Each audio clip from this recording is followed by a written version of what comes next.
Hello everyone! Today I have a massive haul to share with you, and the reason why this haul is going to be so comprehensive, hence really long, is because I haven't filmed a haul video in a long time. So all the products in this haul were not purchased in the past few weeks. These are the products that I've been picking up in the last 3 months. First, I'm going to start with Chanel, since that's probably what many of you guys are interested in most. I'm going to start with my nail varnishes, since I have the most of those. I'll start with my favorite of the bunch. This is Khaki Bear. I was finally able to purchase this color online and I'm absolutely in love with it. It's a really wearable khaki camo color, and every time I wear this I get questions almost immediately after I put it on about what color it is, where I purchased it. It's a really nice shade of green.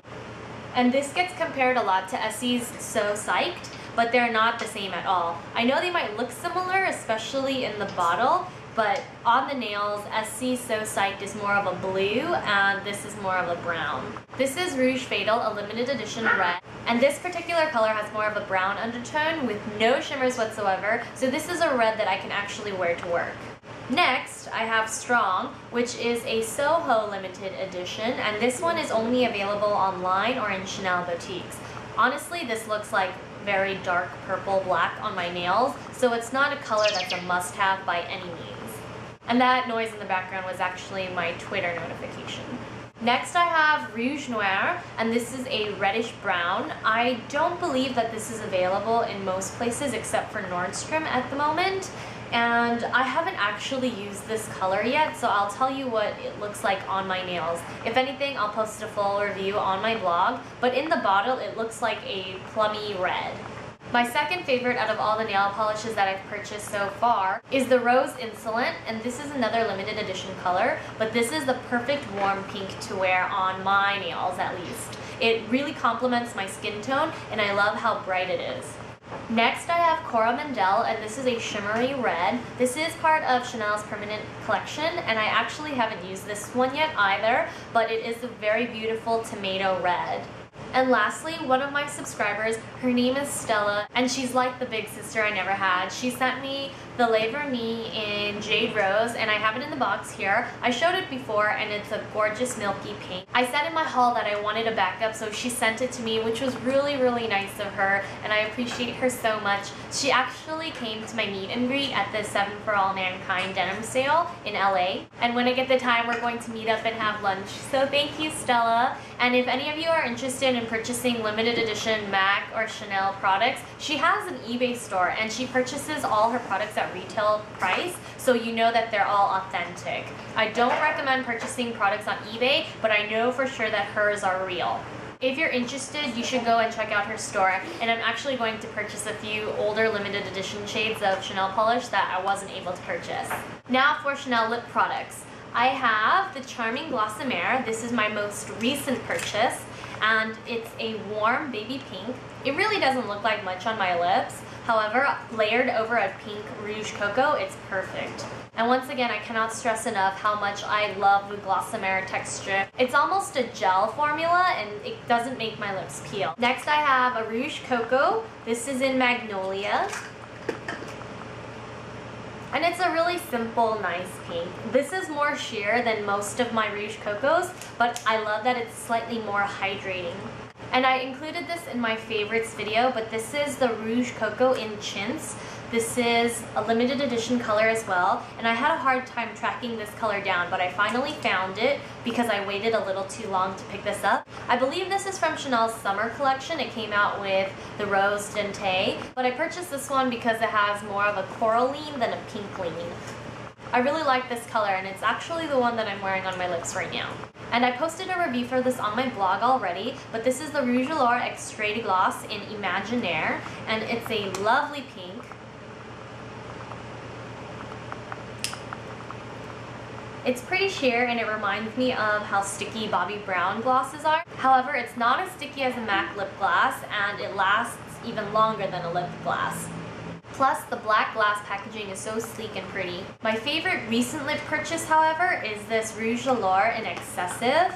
Not only do I love the Rouge Allure packaging, I love the formula. Unfortunately, it's hard for me to find colors in the Rouge Allure line that I actually like, but this deep bright cherry is a gorgeous color to wear during the winter, and I'm actually going to use this in my winter red lips tutorial, so look forward to that. It's a gorgeous color, and if you can still find this at your local counter and you need a red, I highly recommend this. Now for Chanel eye products. My favorite purchase is the Ombre Doe. This is the liquid eyeshadow in Splash. It's a beautiful dark brown taupe color, and you can wear this alone. I like to wear it to school once in a while. I usually don't wear eyeshadow on a regular basis. However, this is one that I could actually see myself wearing often. It sets rather quickly, but it lasts all day, and I just like to blend it out, and it leaves you with a nice smoky taupe. I have this in the silver and the gold color, but this one's my favorite. Next I have the Quadra eyeshadow. This is the holiday shadow, and it's actually the European baked pan, which looks like this. This isn't a very special quad. It's definitely not a must-have, but something that I wanted in my collection, so that's why I purchased it, but you really don't need this. It's very glittery. It is prone to a little bit of fallout, and the colors are dupeable, so that's why I'm not saying that this is a must-have. What is a must-have, however, is the Les Tissages de Chanel Tweed Fuchsia. This is the holiday limited edition blush, and this is what it looks like. It's a tweed pattern of a baby pink and a bright fuchsia, as the name implies. If you were not able to pick up Rose Temptation, you can just pick up this one instead. It's actually less shimmery, which I prefer, and it's equally as pigmented. That's why I wouldn't feel as bad if you missed out on Rose Explosion. This is my first tweed blush, however, and I'm rather impressed. I'm not a fan of the permanent tweed collection, but this fuchsia one is really nice. Now that we've finished up Chanel, I'm going to go into MAC really quickly. I didn't purchase too many products from the Venomous Villains collection, and I'm really not interested in the Tartan collection after seeing it. The limited edition packaging for MAC doesn't even suit my fancy anymore, so that's why I haven't been really paying attention to MAC much. I picked up the Vile Violet eyeshadow because I really like MAC's purple mattes. I find that this is pigmented, and though I haven't used it yet, I did swatch the tester and it was really nice, so that's why I picked this one up. Next I have the Strange Potion lip gloss, and usually I do not like lip glosses as this does make my lips peel. However, it's more moisturizing than your standard lip gloss. And this color actually reminds me of a lip gloss form of Chanel's Chintz. This is what it looks like right here, and it's above the Imaginaire Chanel gloss. It's a really nice color, and Christine of Temptalia said that this is not a MAC color that she's seen in recent years. So nonetheless, I'm glad I picked this up. Next I have the ever popular Bad Fairy nail polish, and this is my first MAC polish. This color impressed me more on my nails than it actually did in store. The only negative thing about this polish is that it's super sheer, so I do have to layer it. I had to use 3 layers of this polish for the duochrome effect to show, but I don't really think that this is a must-have. It is a collector's item, but it's not a consumer must-have. It's nice though nonetheless, but one of my favorite pieces from this collection was the grease paint. The grease paint sticks are really great bases, but the French Quarter grease paint stick reminds me of Dirty, which was released earlier this year, except with a darker, more charcoal-based and iridescent glitter. I really like this, and I do plan to wear this in conjunction with other products. That's it for MAC, so now I'm going to go into Bobbi Brown. I've really been liking Bobbi Brown's collections recently, and I loved her black chocolate collection. I'm going to show you the sparkle eyeshadows first because I like these the best. I used Black Velvet recently, and it's a perfect glitter shadow, and I loved her black chocolate collection. I'm going to show you the sparkle eyeshadows first because I like these the best. I used Black Velvet recently, and it's a perfect glitter shadow. I wasn't expecting to like these as much as I did, but they're gorgeous. Black Velvet has more of a purple lean than anything else, and the purple and pink glitters are most apparent. If you can still find these sparkle eyeshadows, I highly recommend them.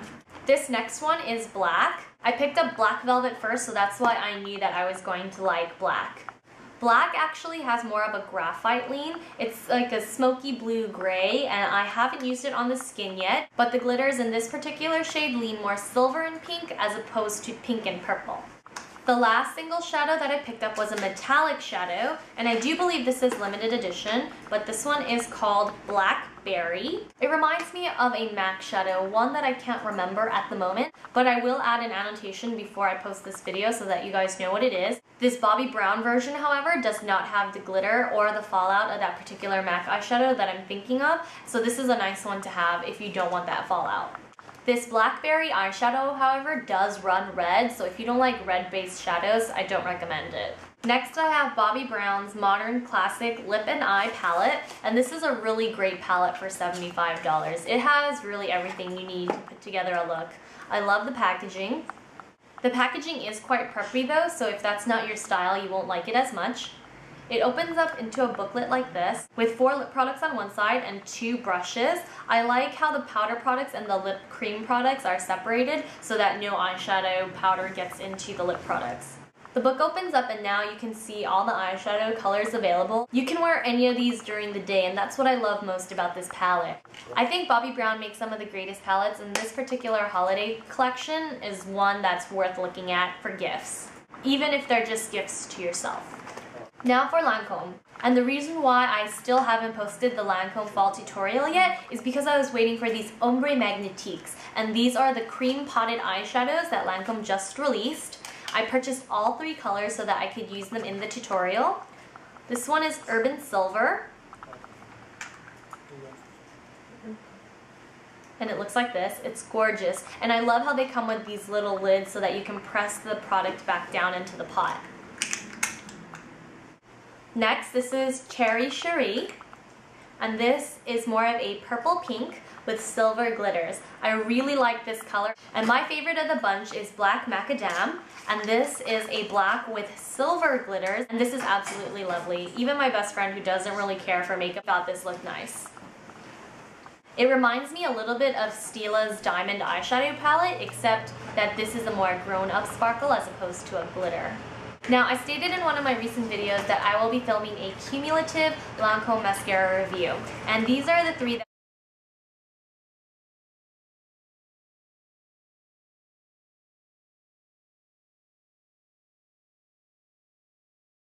Next, I have Dior's Endless Shine eyeshadow palette, and this is one of the 2 eyeshadow palettes that Dior released this holiday. The 5 gold is not available where I live at the moment, so I'm going to have to wait to get that one. This one isn't a very unique palette, but it's something that's very wearable for day. Apparently, this is a common theme for the holiday this season, so you must bear with me. My favorite thing about the palette, though, is this really deep, rich brown, which you don't get in most eyeshadow palettes from Dior. It makes it really special and something worth having. The next 2 pieces that I have from the holiday collection are the brush set and the travel set. This travel set is actually a gift for my friend Kathy, so I'll link her channel below, so once she gets this from me, she can review it for you instead. I really don't need this, so that's why I'm sending it to her and having her review it. I will, however, be showing you the brush set because I purchased one for myself. I love Dior's brushes, and if you don't have any Dior brushes, I highly recommend them. I actually prefer Dior brushes to Chanel, even though Dior brushes have a smaller range.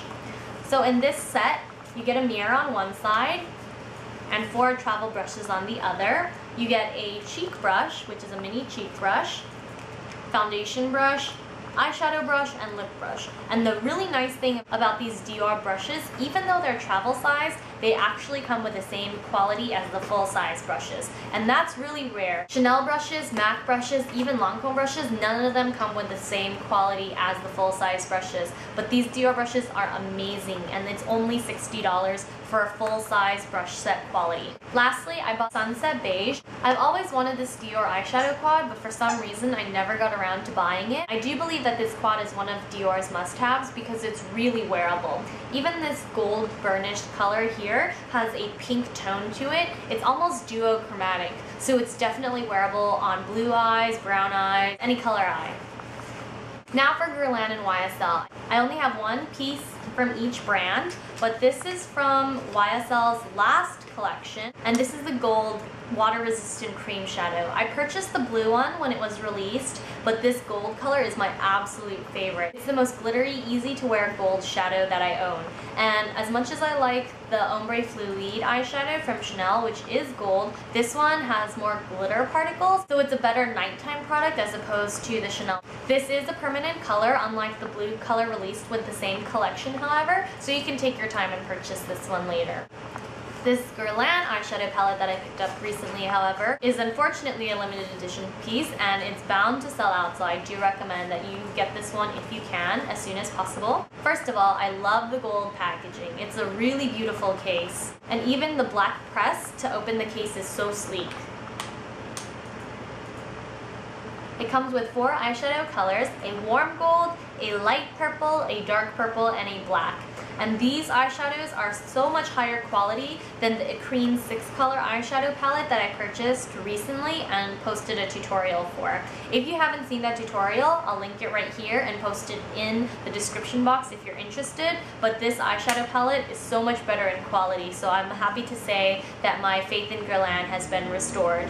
I still haven't caved into purchasing a Rouge G, however, so maybe one day I will purchase one of those. Now for Essie nail polishes. I really love Essie. I love Essie just as much as I love OPI, but I purchased 5 of them recently. I already showed you guys So Psyched. This is a beautiful green color which has a lot of shimmer, unlike the Chanel Khaki Vert, and it's one that I highly recommend even though it's not a perfect dupe for Chanel's Khaki Vert. Next I have Velvet Voyeur. I actually haven't used this yet, but once again it's a really dark purple, like Strong, but Strong leans more toward black than even this Velvet Voyeur color. Another color from this fall collection is Little Brown Dress, and this was a bestseller. This sold out on the first day that Ulta started carrying it, so I had to go back recently and pick this up. I still haven't used it yet, but it's a more sophisticated alternative to wearing black nail polish. The last polish that I picked up from the fall collection is Merino Cool, and this is the color that I have on my toes right now. When I look at my toes close up, they look purple, like this mauve shade shown in the bottle. However, when I look at them from far away, when I'm standing up and looking at my toes, it looks more like a green for some reason. I don't know how or why, because the color is not a duochrome, but it just looks more like a gray-green on my toes when I'm standing up.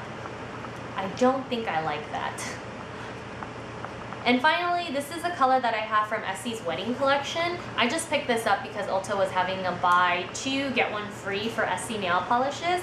But this one is called Show Me the Ring. I really like this shade because of the gold shimmers in it. It has the white base, but you do need to layer up. So this unfortunately is one of Essie's more streaky polishes. So if you don't like dealing with that, I don't recommend this.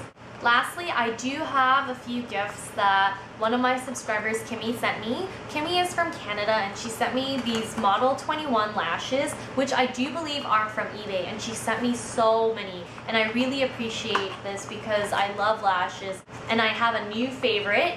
They're the model number 7, I believe, and I'm going to show them to you right now. These remind me of slightly longer versions of my favorite darkness lashes, which are XOS, except these are more lightweight, so they're nice to wear during the day. She also sent me a Gosh Darling lipstick, but I actually have it in the car right now, and it's a really pretty nude. So Kimmy, thank you so much for sending me those gifts.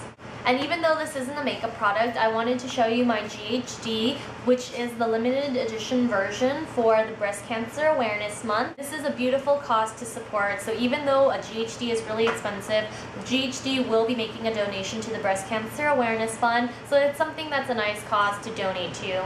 I will be doing a complete review of this iron, and I will be including this in my favorites video, so I'll probably have that video posted sometime next month. I hope you guys enjoyed this massive haul, and I hope to see you soon. Bye!